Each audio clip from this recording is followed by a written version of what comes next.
One of the biggest things really in any relationship is communication. And when that falls apart, it's hard to kind of get anything to seem right. Well, since it is so important, we are asking our relationship expert, Kat Robey, to help us be better communicators today. Yeah. Kat, thank goodness you're here. I know we're talking on break. We always have these like mini counseling sessions on commercial break. We get as much as we can out of you. But yes. It's true that listening is just so vital in a relationship. Why is that? Well, think about when someone really pays attention to you, how do you feel? Feels pretty good. Yeah, when validated, people yeah. actually give you enough space to consider what you're saying and not just think about what they're going to say back to you, and maybe even ask you, did you have anything else you wanted to add to that? I'd love to hear more. Wow. What? Yeah. What would that be like? Yeah. What would that be like? Exactly. And then we've got these compounding features of being so busy and the schedules and how was your day? Fine. People say that's their communication. That's not communication. So we need to make sure that that is loud and clear today. Busy is not an answer to how are you doing.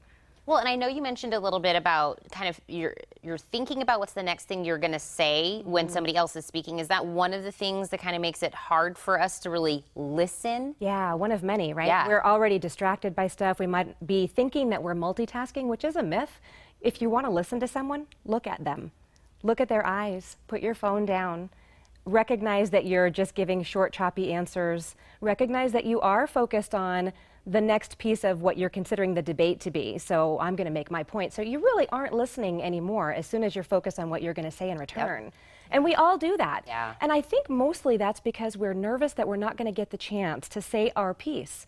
But what happens when you get really good at learning to listen, you know, you can apply this to your partner, to your marriage, to your work people, like it really starts to create a difference in the dynamic where you trust that there's going to be enough space.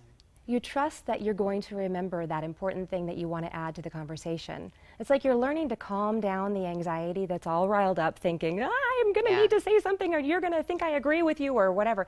What about just learning about people, especially your partner? This is a really huge step in bonding, in communication, and learning to trust each other.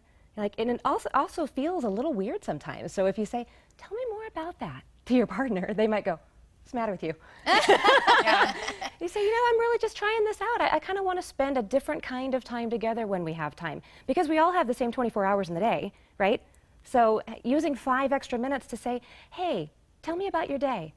I've changed the way I ask that question to my husband because I'll still say, hey, how was your day? And he'll be fine. I say, tell me about your day. Tell me about it. It's a slight Everything change, but I see Yeah, it. absolutely. It's funny because a lot of times you come on and when you talk, I go, yeah, I'm doing that. I'm doing that. This is the one. I need so much help here. And so I'm really glad we're talking about this. You also mentioned something called open-ended questions that can kind of stand in our way. So talk about that. So thinking about things that can have more than a one-word answer. You know, like, did you do this? Yes, no. How was your day? Fine. You know, those kinds of places. But tell me about asks for more. What was this like? What was, you know, how was your day? Things that require more thought of the person that's responding, gets them to think a little bit more about what they're going to tell you. And if they do end up with a one word, say, well, what about that was this way? You were so busy.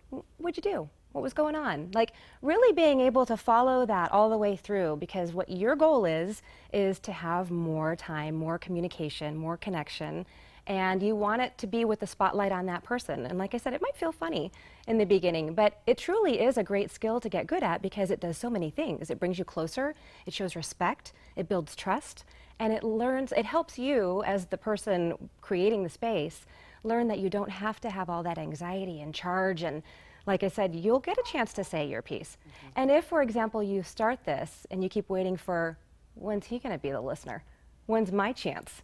That might be a little voice in the back of your head, right? Which we have to say, it's okay, hang on a second.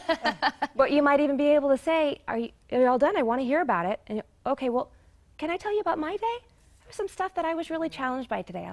I wasn't sure what to do with some of it. Can I tell you about it? Or maybe if this isn't a good time, maybe we can talk on Friday. Or And I love, we're going to kind of leave off on the fact that you also, you know, say thank the person for sharing, you know, thank you for telling me about your day, or, you know, just little things like that.